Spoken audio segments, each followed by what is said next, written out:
नमस्कार। निशुल्क ज्योतिष परामर्श केंद्र में आप सबका स्वागत है। अभी वर्तमान में सभी ज्योतिषाचार्य, भविष्यवक्ता, साइंटिस्ट सभी आपको बता रहे हैं कि ये युग परिवर्तन का समय है और इस समय में सभी लोग किसी न किसी कारण से परेशान हैं और सभी के अपने बहुत सारे सवाल हैं कि क्या घटित होने वाला है। तो जो बहुत सारे सवाल हैं, इन सभी सवालों का जवाब आज हमें मिल गया है और इसको हम समझने का प्रयत्न करते हैं। हो सकता है आप मेरी बातों से सहमत हो या ना हो, लेकिन फिर भी हम एक बार इसको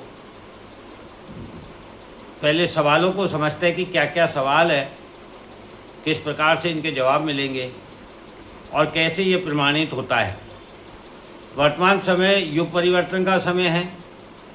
वर्तमान समय अहंकार, काम, क्रोध, लोभ, मोह, माया, बंधन, द्वेष, ईर्ष्या, इन सब चीज़ों का त्याग करने का है। वर्तमान समय विनाश लाएगा। वर्तमान समय वृद्धि का नहीं है, त्याग, समर्पण का है। वर्तमान समय आध्यात्म का है। अर्थ युग समाप्त होने वाला है। वर्तमान समय पुनः लौटने का है। परिवार में धर्म, संस्कार, संस्कृति में लौटने का है। वर्तमान समय स्वार्थ से परार्थ की ओर ले जाएगा। वर्तमान समय युवा वर्ग को अधिक नुकसान पहुंचाएगा। वर्तमान समय गुरु, बुजुर्ग, पिता के सम्मान को लौटाएगा। वर्तमान समय संपूर्ण ढांचे को, हमारी सोच विचार को पूर्ण रूप से नष्ट करके नवनिर्माण करेगा। ऐसे कई सवालों के घटित होने का प्रमाण क्या है, इसे आज हम समझने का प्रयत्न करते हैं। जैसा कि प्रकृति के रहस्य को जब हमने जाना, अभी एक दो दिन पहले ही हमने इसको आपको बताया था कि प्रकृति का रहस्य क्या है। तो प्रकृति के रहस्य में हमने जाना था कि दैत्यों की स्वर्ग की जो चाहत थी उसे समाप्त करने, देवताओं को भयमुक्त करने एवं पृथ्वी का विस्तार करने के लिए ही ब्रह्मांड ने समुद्र मंथन के द्वारा राहु केतु की उत्पत्ति की थी, जो हमें बताती है कि राहु केतु दोनों छाया ग्रह की उत्पत्ति केवल मात्र पृथ्वी का विस्तार, माया एवं मुक्ति हेतु की थी। पृथ्वी लोक पर ही माया है और मुक्ति है।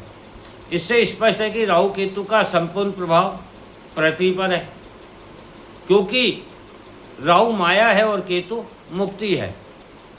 राहु माया है, राहु स्पेस है, आकाशीय ऊर्जा है, वृद्धि एवं विस्तार है, किंतु राहु के पास पृथ्वी की ऊर्जा, शरीर, धड़, गुरुत्वाकर्षण शक्ति नहीं है। इसीलिए राहु सपना है, भ्रम है, धोखा है, प्लानिंग है।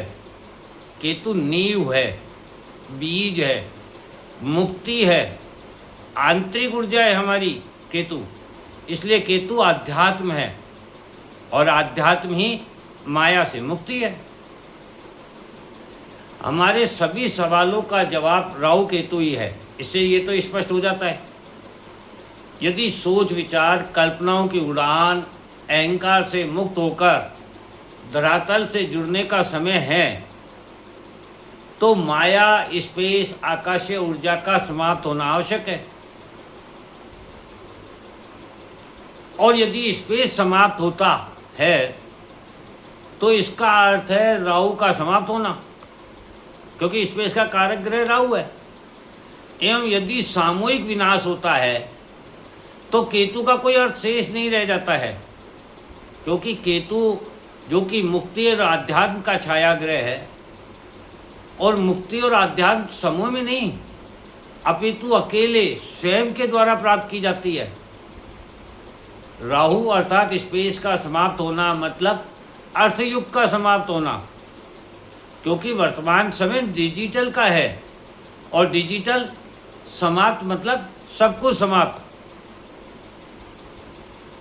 सब कुछ समाप्त अर्थात वृद्धि की संभावनाएं समाप्त। वृद्धि की संभावना यदि समाप्त, इसका मतलब पृथ्वी का विस्तार समाप्त, क्योंकि राहु की केतु की उत्पत्ति तो पृथ्वी के विस्तार के लिए ही की थी ना। 9 के बाद असंख्य तक आप जा सकते हैं। 0 तो पूरा संपूर्ण ब्रह्मांड है। संपूर्ण ब्रह्मांड की जो आकृति है वह गोल है, अर्थात 0 है। तो जब 9 तक हम पहुंचेंगे तभी उसमें 0 के मिलन से असंख्य संख्या तक हम जा सकते हैं, वृद्धि हो सकती है। पहले ग्रह 7 ही थे, 2 छाया ग्रहों की उत्पत्ति के द्वारा इस संख्या को पूर्ण किया गया ताकि पृथ्वी पर विस्तार हो सके। तो पृथ्वी वृद्धि की संभावना समाप्त अर्थात पृथ्वी का विस्तार समाप्त, और पृथ्वी का विस्तार समाप्त अर्थात पृथ्वी से माया समाप्त। पृथ्वी से माया समाप्त, इसका मतलब पृथ्वी समाप्त। और यदि पृथ्वी समाप्त, इसका मतलब राहु केतु समाप्त। अतः स्पष्ट दिखाई दे रहा है कि जिस राहु केतु की उत्पत्ति पृथ्वी के विस्तार के लिए की गई थी, अब ब्रह्मांड उसी पृथ्वी को समाप्त करने के लिए राहु केतु को समाप्त करेगा। नववर्ष 2026 के राजा सूर्य है। राहु को न स्पेस समाप्त हो जाता है तो राहु केतु समाप्त। नववर्ष 2026 के राजा सूर्य हैं। सूर्य अहंकार है, अतः अहंकार का नाश करने के लिए भी विनाश का चरम पर होना आवश्यक है। 9 संवत्सर 2083 रौद्र संवत्सर है। रौद्र प्रकृति का विनाश दिखाता है, अतः संवत्सर भी विनाश दिखा रहा है। यही युग परिवर्तन कहलाएगा, जहाँ स्वार्थ, लोभ, मोह, माया, बंधन, द्वेष, ईर्ष्या, अहंकार जैसी कोई सोच विचार शेष नहीं रहेगी। चारों तरफ संपूर्ण विश्व में केवल हेल्प हेल्प मदद की गुहार होगी और कोई मदद प्राप्त नहीं होगी। ऐसी स्थिति में प्रत्येक मानव परेशानी में होगा और ईश्वर के प्रति आस्था एवं विश्वास के साथ पुकार कर रहा होगा, सहायता मांग रहा होगा। इससे बड़ा विनाश और क्या हो सकता है। और जहाँ सभी लोग ईश्वर में आस्था और विश्वास दिखाएंगे, यह अध्यात्म तो है, ये माया की मुक्ति तो है। और माया की मुक्ति अर्थात राहु केतु की समाप्ति।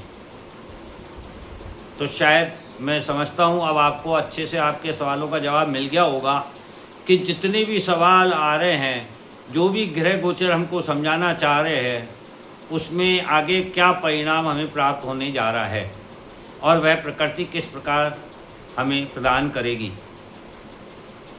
जितनी जल्दी हम इस बात को समझ जाएं, मान लें, विश्वास कर लें और अपने आप को सुरक्षित कर लें, यही एक हमारे पास इस समय रास्ता है। और स्वयं को सुरक्षित करने के लिए हमने बताया ये समय वृद्धि का नहीं है।